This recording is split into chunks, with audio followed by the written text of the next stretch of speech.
வணக்கம். நான் பார்த்தே சமைத்தேன் அன்னபூர்ணி. இன்றைக்கி மாலை பட்சத்துக்கு என்ன சமையல் பண்ணினேன்னு காமிக்கிறேன். இது சேனையும் சக்கரவள்ளி கிழங்கும் போட்டு ஒரு கடி மாதிரி பண்ணியிருக்கேன். அதாவது சேனையையும் சக்கரவள்ளி கிழங்கையும் தோலை நல்லா சீவிட்டு அதை சின்ன சின்ன கஷ்ணமாக நறுக்கி அதை வேக வச்சுருந்தேன். மஞ்சப்பொடி மாத்திரை போட்டு உப்பு போடலை. ஏன்னா சேனை வேகாது உப்பு போட்டாக்கா. அதுக்கப்புறம் அதுக்கு மேலேயே ஒரு கப்பு பருப்பையும் நான் குக்கரில் காலங்கத்தாலேயே வேக வச்சு எடுத்துட்டேன். அதுதான் இங்கே வச்சுருக்கேன். இப்போ இதுக்கு என்னெல்லாம் அரைக்கணும்னு பார்க்கலாம். அந்த தண்ணியோடையே நான் வச்சுட்டுருக்கேன். ஏன்னா அந்த தண்ணி நல்லா கொழுன்னு இருந்தது. சரி, அதை வீணாக்க வேண்டாலும் இந்த தண்ணியோடையே கச்சட்டியில் போட்டிருக்கேன். இப்போ அதுக்கு அரைச்சி போடுறதுக்கு நிறைய பச்சை மிளகாய் எடுத்து வச்சுட்டுருக்கேன், இஞ்சி எடுத்து வச்சுட்டுருக்கேன், அப்புறம் தேங்காய். இது இங்கேயும் தேங்காய் எடுத்து வச்சுட்டுருக்கேன். இதெல்லாம் நம்ம நல்லா அரைச்சி அது கூட போட்டு உப்பையும் போட்டு தாளிச்சாக்கா அது ஆகிடுது. இப்போ நான் அரைச்சின்னு வந்துடுறேன். இங்கே பார்த்தேன்னா இதுக்கு ஒரு ஸ்பூன் ஜீரகமும் போட்டிருக்கேன். ஜீரகத்தையும் போட்டு நம்ம அரைச்சின்னு வந்துடலாம். ஒரே ஒரு வத்த மிளகாய் வச்சுருக்கேன். நீங்கள் வேணுன்னா 2-3 வத்த மிளகாய் வச்சுக்கலாம். ஏன்னா எனக்கு 1 போகிறோம். அதனால இப்போ அது நல்லா அரைச்சின்னு வந்துடலாம்.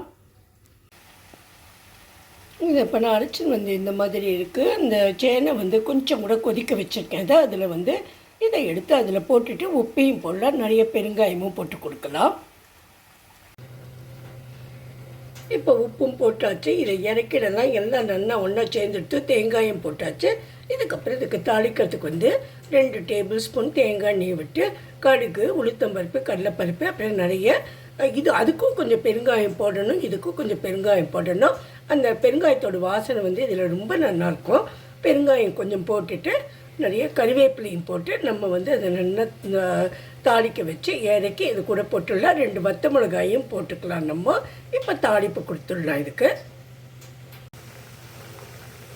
இன்றைக்கி சாயங்காலம் குழந்தைகள்லாம் இன்றைக்கி காத்தால குழந்தைகள்லாம் ஆற்றுல இருக்கிறதுனால அவளுக்கு டிஃபன் பண்ணணும். நான் தோசை பார்க்க போகிறேன். அதுக்கு கொஞ்சம் உருளைக்கிழங்கு வேக வச்சுருக்கேன். உருளைக்கிழங்கு கறியும் சட்னியும் பண்ணலாம் குழந்தைகளுக்குன்னு. அதுக்காக 2 பெரிய உருளைக்கிழங்கு நறுக்கி வேக வச்சுருக்கேன். மஞ்சப்பொடியும் போட்டிருக்கேன். வேகட்டும். அது இதுக்கு தாளித்து கொட்டியாச்சு. அதுக்கப்புறம் ஒரு 1.5 மூடி எலுமிச்சம்பழத்தை புழிஞ்சு இதுக்கு கூட ஆட் பண்ணணும். ஏன்னா சேனை இருக்கு இல்லையா, அதோட இந்த ஒரு இந்த தொண்டையில் ஒரு கரக்கரன்னு இருக்கும் இல்லையா, அது வராமல் இருக்கிறதுக்காக அதையும் நம்ம ஆட் பண்ணிடலாம். இங்கே நான் சின்னதாக 2 எலுமிச்சம்பழத்தை புழிஞ்சு வச்சுட்டுருக்கேன். இதையும் அது கூட கொட்டி நல்லா நம்ம இலக்கிட்டாக்கா நம்மளோட சேனையும் சக்கரவள்ளி கிழங்கும் சேர்ந்த கடி ஆகிடுது. இங்கே நான் சவுச்சோ சின்னதாக 3 இருந்தது. அதை தோலை சீவிட்டு கட் பண்ணி வச்சுட்டுருக்கேன். இது சும்மா ஃப்ரை பண்ணிடலாம். எண்ணெயை விட்டு கடுகு, உளுத்தம்பருப்பு தாளித்து கொட்டி கொஞ்சம் பெருங்காயம் போட்டு இதை போட்டு உப்பு, மஞ்சப்பொடி, கொஞ்சமாக மிளகாய் பொடி போட்டு நல்லா ஃப்ரை பண்ணி போட்டுடலாம். கொஞ்சம் தண்ணி விட்டுக்கலாம் வேகிறதுக்காக. ஈஸி தான் இது அது மாதிரி பண்ணிடுறேன். இப்போ அடுத்ததாக நம்ம ஒரு மோர் குழம்பு பண்ணிடலாம். அந்த சவுச்சோ வதக்கின பாத்திரத்துலேயும் நான் போட்டுட்டேன் இதையும். அதாவது நேற்று ராத்திரியே ஊற வச்சுருந்தேன் இந்த காலே சன்னான்னு சொல்கிறோம் இல்லையா, அந்த கொண்டைக்கடலை, கருப்பு கொண்டைக்கடலை, அதை 2-3 விசில் விட்டு நல்லா வேக வச்சு வச்சுட்டுருக்கேன். இது இதில் போட்டுட்டேன். இது நேற்று தயிர் லேஸ் புளிப்பு இருக்குது, ரொம்ப புளியும் இல்லை. இதில் தண்ணியை விட்டு நல்லா கரைச்சிக்கிறேன். இதை கரைக்க வேண்டியது கீழே இஞ்சி வச்சுருக்கேன், அப்புறம் பச்சை மிளகாய், ஜீரகம், இதை நல்லா அரைச்சிக்கலாம். கொஞ்சம் மிளகு, இதெல்லாம் நல்லா அரைச்சி இந்த தயிரில் கலக்கி மஞ்சப்பொடியும், உப்பு, பெருங்காயம் அது போட்டுக்கலாம். இதில் கொஞ்சம் கறிவேப்பிலையும் நான் கீழே வச்சுருக்கேன், இதையும் சேர்த்து அரைச்சிக்கலாம். இப்போ அந்த தயிரில் நான் சொன்ன மாதிரி கொஞ்சமாக மஞ்சப்பொடி, உப்பு அது 2த்தையும் போட்டு நல்லா அதை நம்ம மசக்கிட்டு அதுக்கப்புறம் கொஞ்சம் தண்ணியும் விட்டுக்கலாம். அப்புறம் இந்த நம்ம அரைச்சி வச்சுருக்கோம் இல்லையா, இதையும் அது கூட ஆட் பண்ணிடலாம்.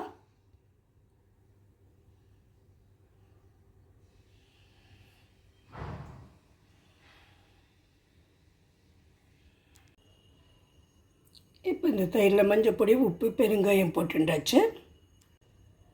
இதை கொஞ்சம் சதைச்சா போதும். ரொம்ப நல்லா மெல்லிசாக அப்படியே மைய அரைக்க வேண்டாம். இது மாதிரி சதைச்சி வச்சுட்டுருக்கேன். இந்த இஞ்சி, பச்சை மிளகாயும் அதையும் இது கூட ஆட் பண்ணிடலாம். பண்ணிவிட்டு ஒரு கப்பு கடலை மாவு எடுத்துகிட்டு அதை வந்து தண்ணியில் நல்லா கலந்துட்டு இது கூட அதில் கட்டக்கடைசல் இல்லாமல் ஆட் பண்ணி கொடுத்துடலாம். இந்த கடலைக்கு வந்து நம்ம கடலை வேக வச்சு தண்ணி வச்சுருக்கேன் இல்லையா, அதையே இது கூட ஆட் பண்ணிக்கலாம். நான் இங்கே ஒரு டேபிள் ஸ்பூன் கடலை மாவு போட்டு தண்ணியில் கரைச்சி வச்சுருக்கேன்.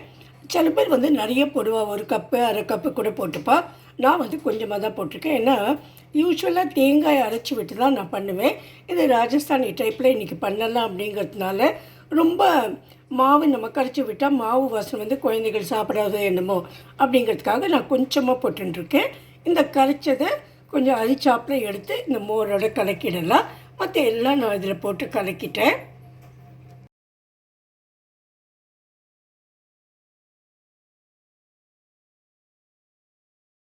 இப்போ வந்து இந்த கடலையில் அந்த மோர் கலக்கினதையும் நம்ம விட்டுட்டு உப்பெல்லாம் செக் பண்ணிவிட்டு கொஞ்சம் லேசாக கேஸை சின்னதாக்கிட்டு இலக்கிண்டே இருக்கணும்.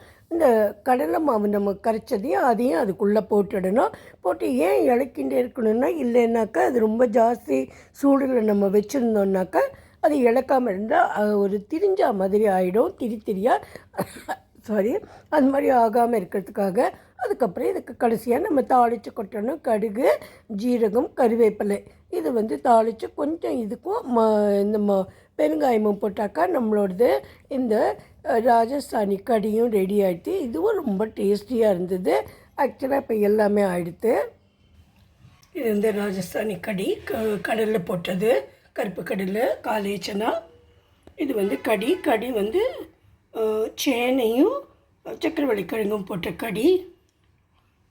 இது வந்து சௌ ஃப்ரை. இதுதான் இன்றைக்கி சமையல். இதை தவிர உருளைக்கிழங்கு கறி பண்ணியிருக்கேன் தோசைக்காக, இது குழந்தைங்களுக்கு கொடுக்கறதுக்காக பிரேக்ஃபாஸ்ட்டுக்கு. Thank you friends. உங்களுக்கு பிடிச்சிருந்ததுன்னா ஷேர் பண்ணி, லைக் பண்ணி, சப்ஸ்கிரைப் பண்ணுங்க. Thank you for your support and thank you.